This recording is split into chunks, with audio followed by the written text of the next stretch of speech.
Hey guys, I'm back. Wow, if you guys haven't caught it, you guys need to go back and check out Slick Johnson's video he just put out on his YouTube channel. I don't remember the name offhand of the channel. I think it's like something with Slick. I forget what it is, but the link's in the description for that. Matt Herren has finally came out and speaking out against the Bassmaster Elite Series. He started out with the disqualification at St. John's, talking about that. Basically said, he passed the polygraph.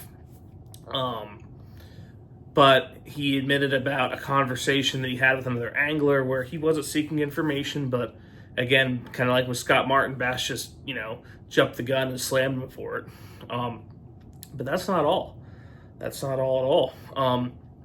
Also, Matt talked about how last year in the fall, Bassmaster did do a vote on if anglers were in favor or not in favor of the use of forward-facing sonar on their boats. And Bass claims the poll was 1/3 were in favor, 1/3 were not in favor, and 1/3 were indifferent. Well, Matt ran his own poll and discovered that, and from what he's saying, that was not true.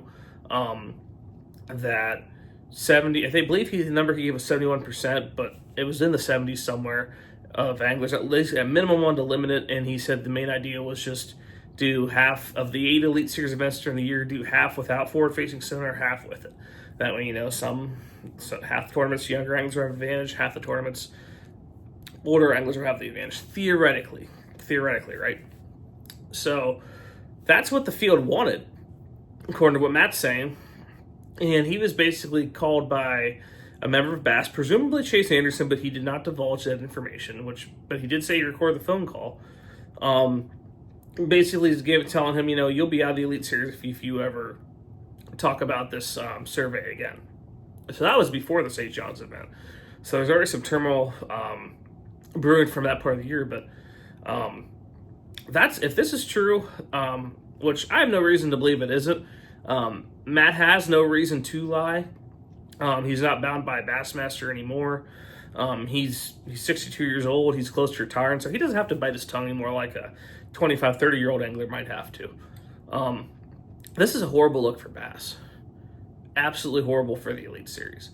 To show that total amount of disregard for your anglers, and to basically I'm not going to go as far as to say you're making them puppets, but they basically can't speak out in any way. Now, it's one thing to say you can't slander us, but to give opinions or ask for ideas and to completely be shot down is bad. Now, the big thing to me they dropped in this video is that starting this year and through the next 2 years, Garmin gave enough sponsorship money to have complete control of Bass, and they even said maybe they do kind of own Bass. I don't know if they meant literally or just kind of physically with this 3-year deal. But basically what that means is, with Garmin being the main provider forward-facing sonar, it's not going anywhere. It's staying right where it's at with the Elite Series. So there you go with that. Now, granted, the NPFL got rid of forward-facing sonar. Major League Fishing only allows it in one of 3 periods. To me, those are 2 major changes. Whereas with the Elite Series, they reduced the screen time, and to me, that didn't do a darn thing. Guys are still staring at their screen, they're still scoping. That didn't change anything. I don't have any interest in ever using forward-facing sonar. It's not something I've ever used or anything I have an interest in doing, but I don't hold that against the anglers. It's right now in the Elite Series, it's legal, and you're trying to win, for your livelihood. I don't blame the guys one bit for using it. But I do blame Bass for not listening to their anglers and not taking the advice and suggestions of the guys who are actually footing the bill and fishing. And they also talked about the lack of entry fees and kind of how that went about, and kind of showed that Garmin was putting that a lot of that money that was being made up was from Garmin. So just an unbelievable bomb that was dropped by Slick Johnson and Matt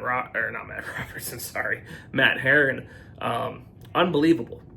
Just unbelievable. My reaction is, if this is all true, MLF right now has a chance to kind of overtake Bassmaster, as much as people cannot stand Boyd Duckett. I can't believe I'm saying that, but to me, Bassmaster just needs to listen to their anglers. They're the ones making the money. They're the ones with the notoriety. And also in that podcast, I will also mention that both Slick and Matt, mainly Slick, but Matt got in, threw in a jab late in the interview, both towards Dave Mercer, which I've always thought Dave Mercer's a likable guy. And I'm not saying he isn't, but it just makes you wonder if he's that disliked and maybe the most popular guy within Bass. What about the other people behind the scenes pulling the strings? So just a crazy situation. And I'm interested to see what develops with it. So if you guys haven't watched it, like I said, I have a link in the description for the Slick Johnson's video with Matt Herren, the full video. It's over an hour long, but it's worth the watch. But if you have watched it, drop a comment. Tell me what you thought of it. Do you agree with me? Do you think Bass in trouble? Do you think Matt's full of crap? Do you think he's just sour grapes?